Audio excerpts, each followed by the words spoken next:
Well, probably the two situations where misdiagnosis happens most are in kids and the geriatric population. We'll start with kids. Okay. Here's an amazing study done in Canada, million kids. The best predictor of ADD was whether you were born in December or born in January.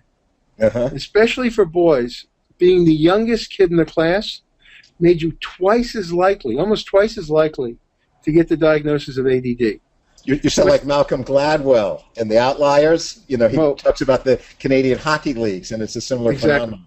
Yeah. It's absolutely crucial with kids to recognize that there are individual differences, developmental differences, family stresses, school stresses, environmental problems, all of which can create behaviors that will be mistaken for psychiatric illness.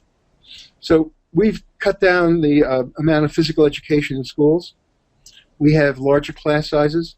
The younger kid gets victimized with a medical diagnosis and often treated with medicine when we should be spending the money on the school system. We should have smaller classes and more phys ed rather than paying for kids who don't need it to be on stimulants. What's the answer for the diagnostician? Stepped diagnosis, watchful waiting.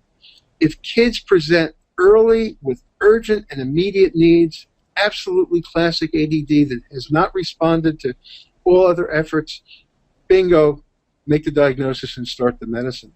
But that's going to be the minority of kids with ADD. The smart play is watchful waiting.